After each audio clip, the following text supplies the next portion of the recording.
Hello students, welcome to my channel. आज हम पढ़ने वाले हैं समष्टि अर्थशास्त्र का चैप्टर 4। इसके अंदर हम जानेंगे अपने नेशनल इनकम को निकालने के एक्सपेंडिचर मेथड के बारे में, अर्थात व्यय विधि से अपनी राष्ट्रीय आय किस तरह से कैलकुलेट की जाती है, निकाली जाती है।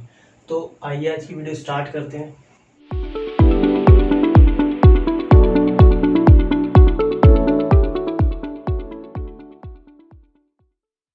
देखिए, आज हम इस वीडियो के अंदर व्यय विधि के बारे में पढ़ने जा रहे हैं। अगर आपने इससे पहले के दो पार्ट, हमारा इनकम मेथड और प्रोडक्ट मेथड, जो हमारे मूल्य वृद्धि विधि तथा हमारे आय विधि थी, वो नहीं देखे तो नीचे डिस्क्रिप्शन में लिंक दिया हुआ है, आप वहां पर जाकर के देख सकते हैं। आज इस वीडियो में हम व्यय विधि के बारे में बात करेंगे। तो देखिए, व्यय विधि होती क्या है।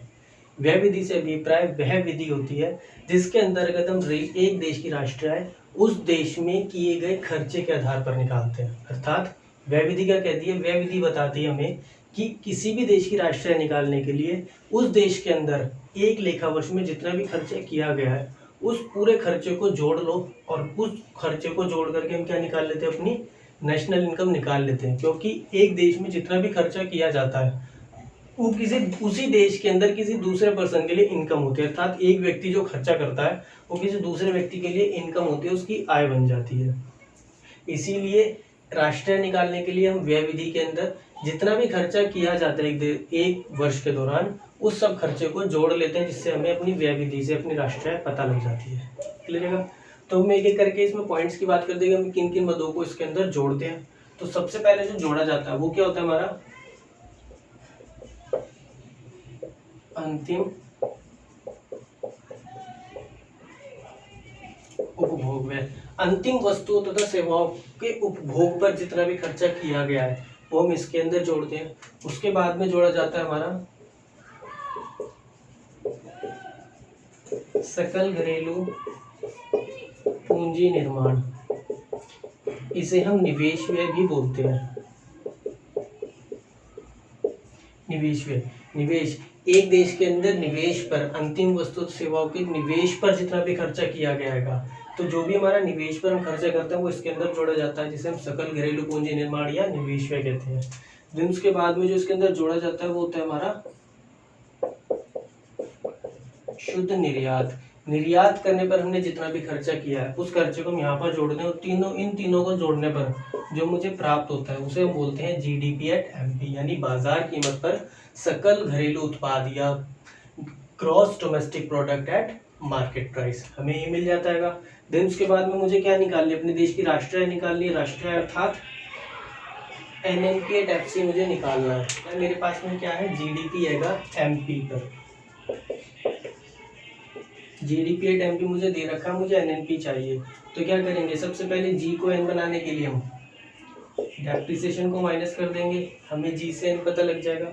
फिर मेरे पास में डोमेस्टिक है, मुझे नेशनल चाहिए, तो क्या करेंगे? एनएफआईए को इसके अंदर जोड़ देंगे, net factor income from abroad, विदेशों से प्राप्त शुद्ध कारक आय, इसको जोड़ दिया जाएगा। फिर उसके बाद में मुझे मार्केट प्राइस दे रखा है, मुझे अपनी क्या चाहिए? फैक्टर कॉस्ट, बाजार कीमत है लेकिन कारक लागत पर निकालना है। बाजार कीमत को कारक लागत बनाने के लिए हम क्या करते हैं? अपने अप्रत्यक्ष कर, जो भी हमारे शुद्ध अप्रत्यक्ष कर होते हैं, नेट इनडायरेक्ट टैक्सेस एनआईटी, इनको क्या कर देते हैं? माइनस कर देते हैं। तो मुझे एमपी से क्या पता लग जाएगी? अपनी फैक्टर कॉस्ट पता लग जाएगी। क्लियर है? इस तरीके से जीडीपी निकाल के उसमें से डैप एनएफआई और इसको एडजस्ट करने के बाद में हमें क्या पता लगेगी? उस देश की राष्ट्रीय आय का पता लग जाता है। क्लियर है? अब हम इस फॉर्मूले को थोड़ा सा और एक्सपेंड करके देखते हैं, जैसे हमने इनकम मेथड के अंदर करा था। क्योंकि हमें ये वाले जो टर्म होते हैं ना, वो क्वेश्चंस के अंदर डायरेक्टली नहीं दिए, तो इनको छोटे छोटे पार्ट्स में डिवाइड करके दिया होता है। तो हम देखेंगे इनको किस तरह से निकाला जाता है। अगर हमें भोग व्यय नहीं दे रखा अंतिम भोग व्यय, तो हम अंतिम भोग व्यय किस तरह से निकालेंगे। अगर हमें निवेश व्यय नहीं दिया तो हम निवेश व्यय किस तरह से निकालेंगे। निर्यात नहीं दिया तो हम शुद्ध निर्यात किस तरह से ज्ञात करेंगे। तो एक एक करके पढ़ते हैं, आप इसे नोट कर लीजिए, फिर आगे बढ़ते हैं। देखिए, सबसे पहले बात करते हैं अंतिम उपभोग व्यय की। अंतिम उपभोग व्यय के अंदर हम किस किस व्यक्तियों के उपभोग व्यय को जोड़ते हैं। तो देखिए, इसके अंदर हमारा निजी अंतिम उपभोग व्यय,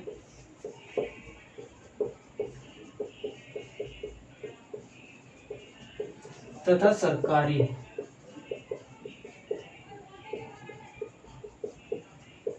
अंतिम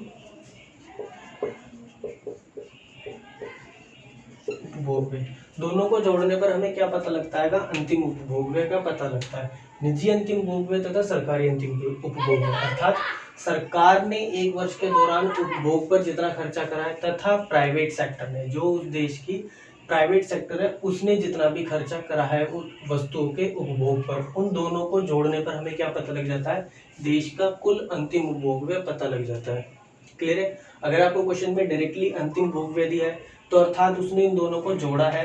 अगर इन दोनों को अलग अलग दिया तो आपको वहां पर उन दोनों को ऐड करना पड़ेगा, तब हमें अपना अंतिम भोग्य पता लगेगा। क्लियर है? अंतिम भोग्य, उसके बाद में हमारा सरकारी अंतिम भोग्य, प्राइवेट सेक्टर का और हमारा गवर्नमेंट सेक्टर का। अब हम बात करते हैं अपने सकल घरेलू पूंजी निर्माण अर्थात निवेश व्यय की। क्या हमारा निवेश व्यय या फिर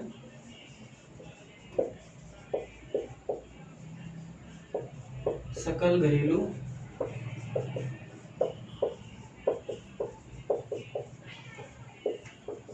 पूंजी निर्माण। देखिए सकल घरेलू पूंजी निर्माण के अंदर हम किस किस वस्तुओं को जोड़ते हैं? एक तो होता है हमारा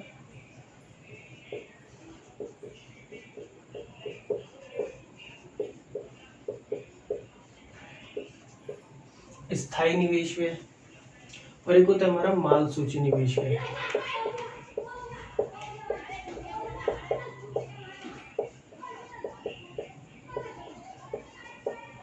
स्थायी निवेश व्यय तथा माल सूची निवेश व्यय। स्थायी निवेश व्यय जो हमारा फिक्स्ड एसेट्स पर किया जाता है। माल सूची निवेश व्यय होता है जो हमारा इन्वेंट्री पर या अपने हम जो स्टॉक में परिवर्तन होता है उस पर करते हैं। इन्वेंट्री अर्थात जो हमारी फिक्स्ड एसेट नहीं होती, करंट एसेट्स जो होती हैं उन पर जो व्यय किया जाता है निवेश पर, उसे हम माल सूची निवेश व्यय कहते हैं। जो हम अपनी फिक्स्ड एसेट्स पर निवेश व्यय करते हैं उसे हम स्थायी निवेश व्यय कहते हैं। तो इन दोनों पर जो व्यय किया जाता है, चाहे वो सरकार के द्वारा किया गया हो, प्रोड्यूसर के द्वारा किया गया हो या परिवारों के द्वारा, मतलब अर्थात कंज्यूमर के द्वारा, उत्पादक करे, उपभोक्ता करे, सरकार करे, तीनों सेक्टर में से जो भी खर्चा करता है हर एक को जोड़ना, हर एक का खर्चा जोड़ करके ही हम अपने स्थायी निवेश और माल सूची निवेश में निकालते हैं। और इन दोनों को जोड़ने पर हमें क्या पता लगता है? देश का कुल निवेश अर्थात सकल घरेलू पूंजी निर्माण हमें पता लग जाता है।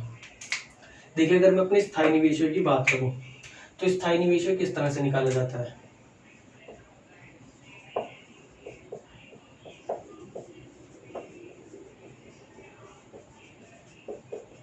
स्थायी निवेश में हम किन किन मदों का जोड़ देंगे? पहला होता है हमारा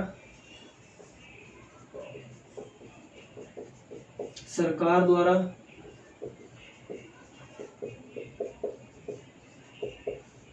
स्थायी निवेश, अर्थात सरकार ने जो एक वर्ष के दौरान स्थायी निवेश करा।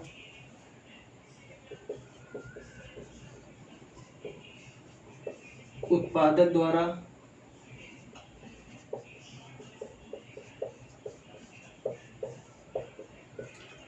द्वारा स्थायी निवेश, और उसके बाद में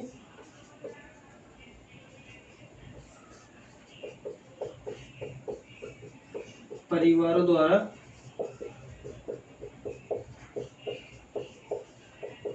स्थायी निवेश। ठीक है, चाहे वो हमारा स्थायी निवेश सरकार ने करा हो, चाहे उत्पादक ने करा हो या परिवार ने करा हो, इन तीनों के निवेश को हम क्या बोलते हैं? स्थायी निवेश में। सरकार भी हमारे देश के अंदर निवेश करती है कि हर साल, उत्पादक भी करते हैं अपने प्लांट्स, अपने बिजनेस के अंदर नई बिल्डिंगें खरीद लेना, मशीनरी लगा लेना। परिवार भी स्थायी निवेश करते हैं, जैसे कुछ लोग होते हैं घर खरीद कर लेते हैं, तो क्या होता है उनके फिक्स्ड एसेट को फिक्स्ड इन्वेस्टमेंट होती है या फिर हमारा स्थायी निवेश ही होता है जो लोग बाग घर खरीद लेते हैं या और कोई एसेट खरीद लेते हैं जिससे उन्हें इन फ्यूचर इनकम हो सके। तो हमारे परिवारों का स्थायी निवेश होता है। इन तीनों को जोड़ने पर हमें क्या पता लगता है? देश का स्थायी निवेश, उसमें अंदर अपना अपना माल सूची निवेश में जोड़ने पर हमें क्या पता लग जाता है? देश का कुल निवेश में अर्थात सकल घरेलू पूंजी निर्माण का पता लग जाता है। क्लियर है? अभी बात होगी हमारी स्थायी निवेश की। हम बात करते हैं अपने माल सूची निवेश की। माल सूची निवेश किस तरह से निकाला जाता है, आप पहले नोट कर लीजिए। अब हम बात करते हैं माल सूची निवेश की। देखिए माल सूची निवेश किस तरह से निकाला जाता है।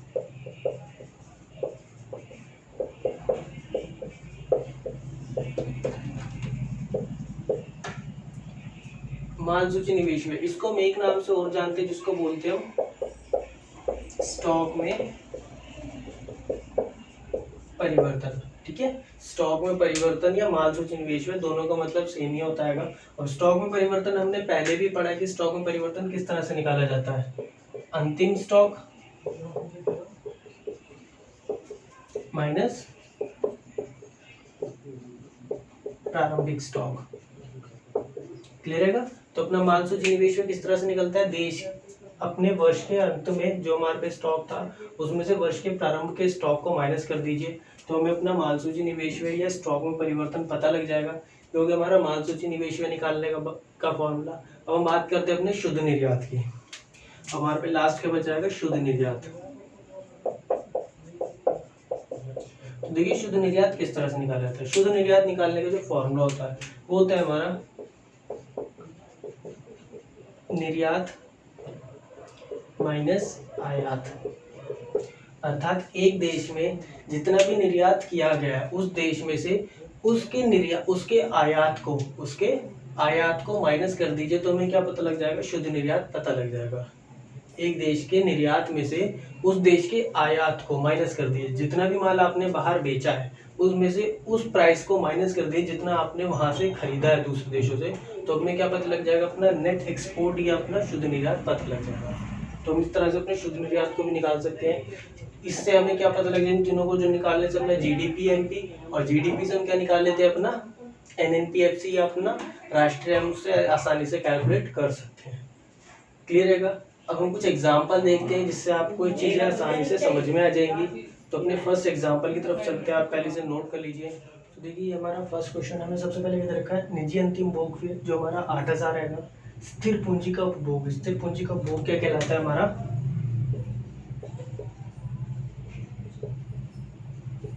मूल्यह्रास या डेप्रिसिएशन। इसे हम क्या बोलते हैं, अपना मूल्यह्रास या डेप्रिसिएशन।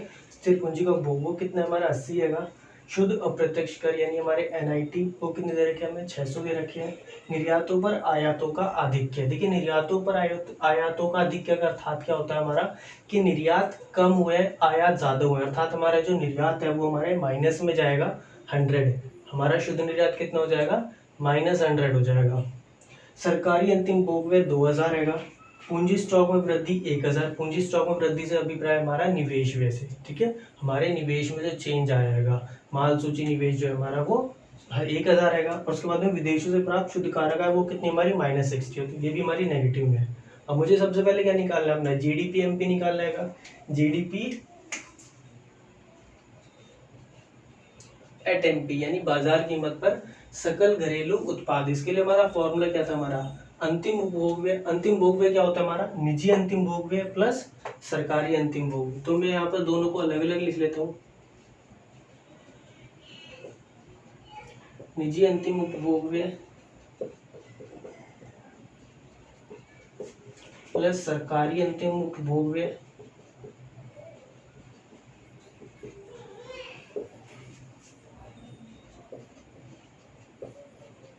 उपभोग व्यय। ये तो हो गया हमारा अंतिम भोग व्यय की बात। फिर क्या आता है हमारा निवेश व्यय आता है। देखिए निवेश के लिए यहाँ पर क्या दे रखा है, इसमें पूंजी स्टॉक में वृद्धि दे रखी है, तो हम यही वैल्यू को यहाँ पर जोड़ लेंगे, क्या हो जाएगा हमारा पूंजी स्टॉक में वृद्धि।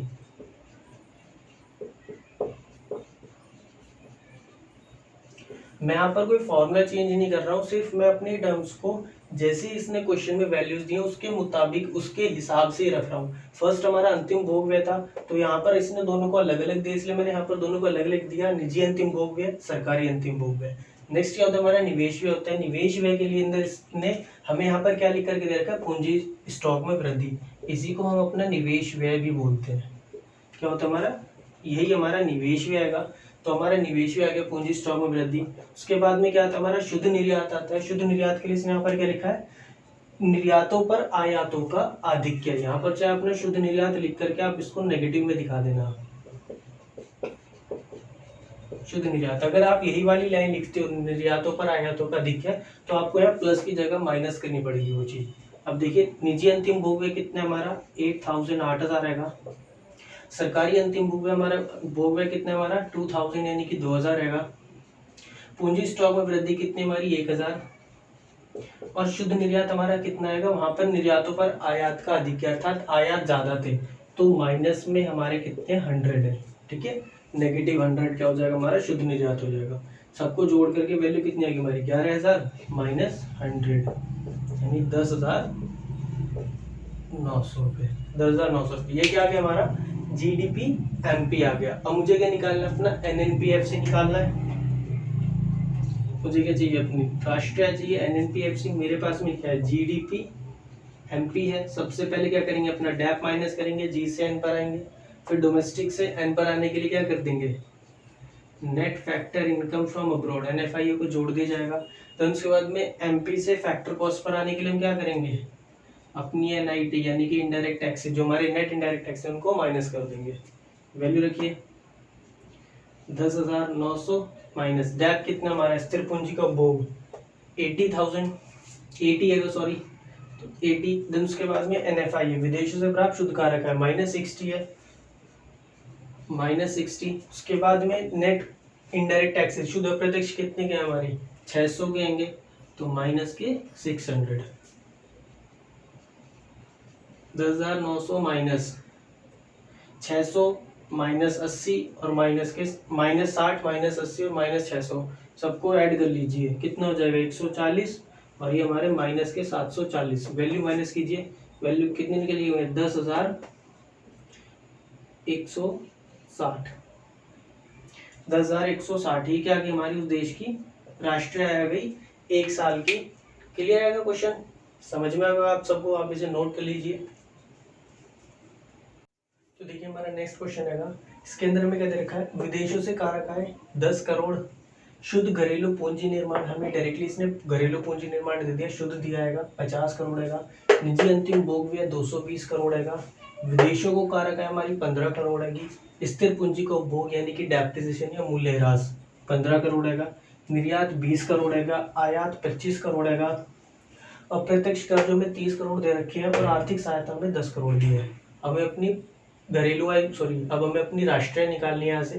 तो देखिए राष्ट्रीय निकालने के लिए व्यय विधि से फॉर्मूला क्या होता है, अंतिम भोग व्यय निजी तथा सरकारी दोनों, निजी इसने दे रखा है, सरकारी नहीं दे तो उसे हम शून्य मान लेंगे। उसके बाद में आता है हमारा सकल घरेलू पूंजी निर्माण, हमें शुद्ध घरेलू पूंजी निर्माण दे रखा है, शुद्ध को सकल बनाने के लिए हम क्या करते हैं, उसके अंदर डेप्रिसिएशन को या स्थिर पूंजी को उपभोग या मूल्यह्रास इसे जोड़ दिया जाता है। उसके बाद में शुद्ध निर्यात, निर्यात शुद्ध निर्यात कैसे निकालते हैं, निर्यात माइनस आयात। तो पहले हम इतना निकाल लेते हैं, देखिए जीडीपी एट एमपी क्या फॉर्मूला होता है हमारा,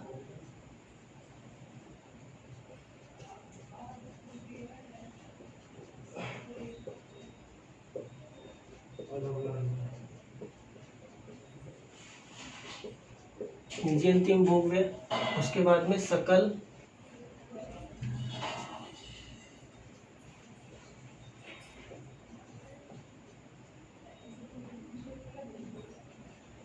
घरेलू पूंजी निर्माण। क्लियर है, सकल घरेलू पूंजी निर्माण। देखिए सकल को हम कैसे निकालते हैं, शुद्ध प्लस डेप्रिसिएशन करते हैं, तो इसलिए हम यहाँ पर शुद्ध लिख लेते हैं और साथ में क्या कर देंगे, अपना मूल्यह्रास को जोड़ देंगे। क्लियर है। उसके बाद में क्या आता है हमारा, शुद्ध निर्यात आता है। शुद्ध निर्यात क्या होता है, निर्यात माइनस आयात। तो हम क्या कर देंगे, अपने निर्यात में से आयात को माइनस करके इसके अंदर प्लस कर देंगे। तो हम यहाँ लिख लेते हैं निर्यात माइनस आयात। वैल्यू पुट कीजिए अपनी, निजी अंतिम भोग है कितना हमारा 220 करोड़ है, 220 प्लस शुद्ध घरेलू पूंजी निर्माण, शुद्ध घरेलू पूंजी निर्माण कितना है 50 प्लस डेप्रिसिएशन हमें कितना दे रखा है 15, ब्रैकेट के अंदर निर्यात माइनस आयात यानी कि 20 माइनस 25 प्लस कर लीजिए इन्हें, 220 50 70 और यहाँ पर 285 माइनस कितना हो जाएगा 5 यानी कि 280 करोड़। ठीक हो गया हमारा 280 करोड़ का निकल गया हमारा जीडीपी एमपी निकल के आ गया। जीडीपी एट एमपी मुझे क्या चाहिए, अपना एनएनपी एट एफसी चाहिए। जीडीपी एट एमपी मेरे पास में है। जीडीपी को एनएनपी बनाने के लिए हम क्या करते हैं, सबसे पहले तो अपना डेप्रिसिएशन माइनस करते हैं, डेप्रिसिएशन माइनस हो गया। उसके बाद में अपने डोमेस्टिक को नेशनल बनाने के लिए net factor income from abroad इसे हम जोड़ देते हैं। उसके बाद में एमपी को एफसी बनाने के लिए हम क्या करते हैं, अपने शुद्ध अप्रत्यक्ष कर इनको क्या करते हैं, अपने घटा देते हैं, 90 को माइनस कर देते हैं। करिए सॉल्व। जीडीपी एमपी 280 करोड़ हमारे पास है, माइनस डेप्रिसिएशन हमारा कितना दे रखा है उसने 15 crore plus net factor income from abroad यानी विदेशों से प्राप्त शुद्ध कारक आय। यहाँ पर हमें शुद्ध कारक आय नहीं दे रखी, लेकिन इसने क्या दिया है, विदेशों से कारक आय तथा विदेशों को कारक आय। तो विदेशों से कारक आय में से विदेशों को कारक आय माइनस करने पर हमें क्या पता लग जाता है, विदेशों से प्राप्त शुद्ध कारक आय। यानी क्या हो जाएगा, विदेशों से कारक आय वो कितनी हमारी 10 माइनस विदेशियों को कारक आय, तो विदेशों को कारक आय कितनी हमारी 15 करोड़ की, तो 10 माइनस 15। क्लियर है, ये क्या आ जाएगी हमारी NFI आ जाएगा। उसके बाद में NIT नेट इनडायरेक्ट टैक्सेस, ये क्या थे हमारे इनडायरेक्ट टैक्सेस यानी अप्रत्यक्ष कर माइनस आर्थिक सहायता, यानी कि 30 माइनस 10। यहाँ पर वैल्यू कितनी जाएगी हमारी 30 माइनस 10। और करिए से 280 माइनस 15 माइनस 5 और उसके बाद में माइनस के 20। 280 माइनस 15 20 और 20 40 यानी कि 240 करोड़। क्लियर है, तो हमारी नेशनल इनकम कितनी आ गई देश की 240 करोड़। समझ गए आप सब, नोट कर लीजिए आप इसे। आज की वीडियो के लिए इतना ही है। अगर आपको वीडियो पसंद आई हो तो प्लीज़ लाइक कीजिए, सब्सक्राइब कीजिए और कमेंट करके बताइए आपको वीडियो के अंदर क्या कमी लगी या कैसी लगी।